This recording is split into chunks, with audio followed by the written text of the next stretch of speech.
What's up, XRP family? Thank you guys for joining the video for today. We have some good stuff going on here. Ripple has been sued by the SEC for 2+ years and they still haven't found shit. Imagine the dirt they'd found with any other crypto company. This is why I still hold XRP strong. Now, a couple of things on this, guys. Please think about this, because seriously, people think that this is for granted. They take XRP for granted. But actually, when you look at it, this is such a perfect digital asset. They have investigated a lot of things and they are in an official lawsuit for about 2 years, and still there hasn't been one thing that Ripple actually did wrong. There is no evidence of Ripple being a scam. There is no evidence of Ripple being in this game for itself, for taking money from the people and just running away. There is no evidence whatsoever, guys, on dirt, nothing. It's a real company who is providing real world utility with an cryptocurrency and a digital asset called XRP. That's what it is. That's the perfect example of a cryptocurrency. That is it. That's what they actually should use as an example. Now, isn't that what they're doing right now? Isn't that why they are in a lawsuit? Because there would be no other explanation. Why would they choose Ripple, the perfect situation for a cryptocurrency, to sue them and be so highlighted, guys? People are not stupid. People understand that XRP is not bad and that Ripple is not bad.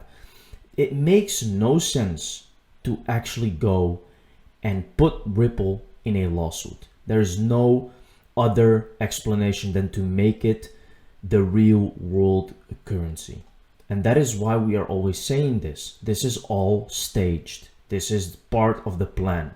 Why do you think XRP is mentioned in the WEF papers? Because it's going to be used in the future.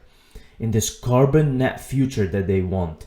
Uruguay is contracting to use RippleNet. This is big news. After a few conversations, the discovery timeline is clearer. In a Zoom call on January 8th, Sharbo showed the official document of Edward Farina, tweeted here later. XRPOX also pull it. Let's take a look.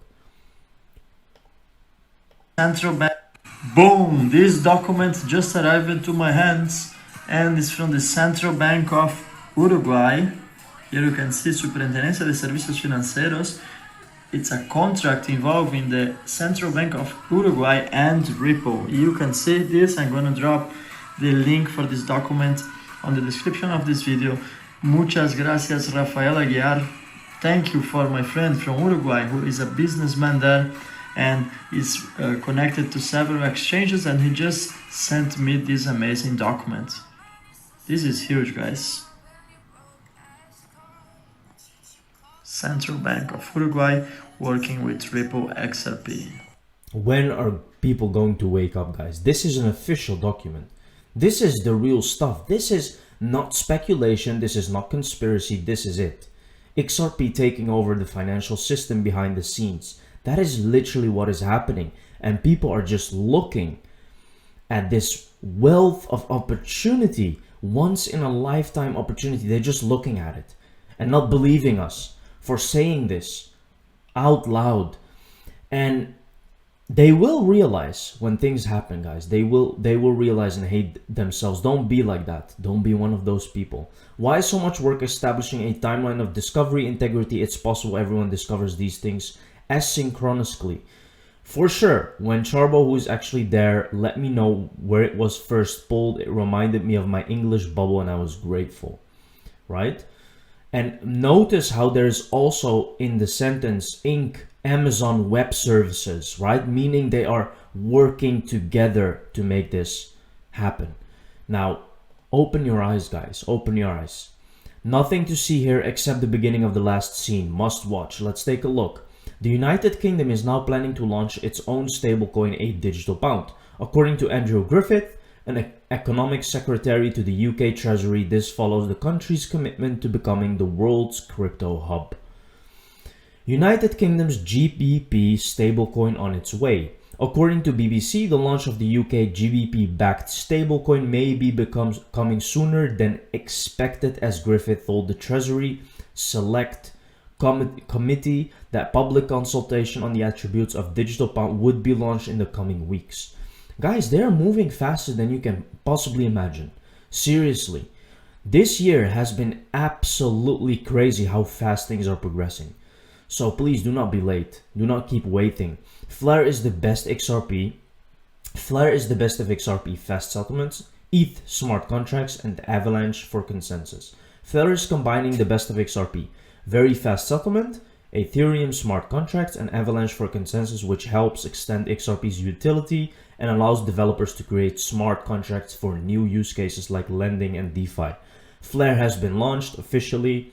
You can buy it now on some exchanges, and it's very promising, guys, very promising. Just be careful. Don't take unnecessary risks. Don't put your assets on exchanges. As I always say, guys, always be careful with things. Is XRP for retail? So I keep finding all these coincidences that has me thinking only one way. But how do we get there? Regulatory clarity will lead to institutional participation, reduced volatility, and emergence of enterprise use cases of digital assets. Very simple, guys, very simple. This is not science that we're talking about here, right? These things are in papers, these things are in plans, R3 Corda. Here we go. Stablecoins are represented by USDT, USDC. Cryptocurrencies are represented by Bitcoin, XRP for RippleNet and ETH.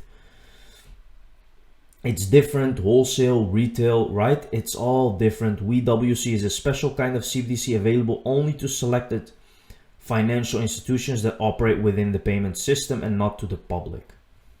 Just understand, guys, that they are building this right under our noses, right? And it's almost ready. This is not something that is going to be ready in a couple of years. This is ready right now. They're testing and they're going to go very fast with this technology, guys. XRP fam, Cali CNBC, should it have been the SEC or someone been more proactive on FTT token? The SEC is the standout in crypto regulatory response. It could and should have done more. FTT would have been a terrific test case for the Howey test. I fully agree, right? But I also think that XRP is the perfect asset to test the Howey test. Why? The Howey test is very old. Think about that. They need something new to compare crypto to.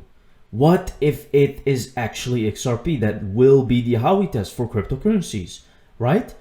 Let's take a look. A lot of this is in the wake of the FTX collapse.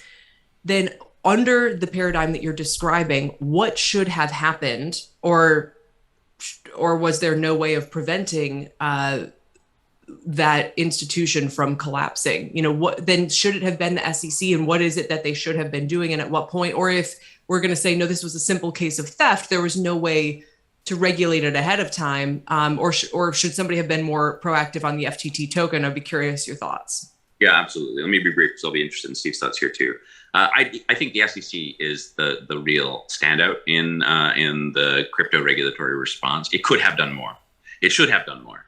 I think FTT should have been a really terrific test case for what's called the Howey test in terms of determining whether something that is new constitutes a security. I think the Fed had some failures here. The Fed approved, looks like on a pro forma basis, a banking relationship within the FTX empire that should never have occurred. It should have certainly been subjected to much more scrutiny than it was. I think any bank, to Steve's point earlier, that accepted as collateral FTT or other FTX created tokens or adjacent tokens for loans should have been subjected. They either should not have occurred, or they should have been subjected to an extraordinary discount in their lending relationships. There was so much more that existing regulators could have done. What we did see is the FDIC sent a cease and desist letter, but only after FTX said, this is deposit. These are insured by FDIC accounts. And I think that is the lowest hanging fruit. And there was a lot of fruit on the FTX poison tree that was ripe for regulatory picking. And I think I'll have more to say about what is so deeply problematic about this and why this is not a problem that's simply resolving itself. But let me pause there for a moment. Wow, very well explained and very precisely put, right? the SEC should have done more, but it's all about what is on their agenda. What are they really trying to accomplish? What would they have accomplished by going after FTX at first hand? They wouldn't have really accomplished that much, guys, because why? The problem here is they are not really after protecting investors. They are after regulating something so that it can be used for a world currency. And that's just how it is. Thank you very much for watching the video, guys. See you in the next one. Cheers.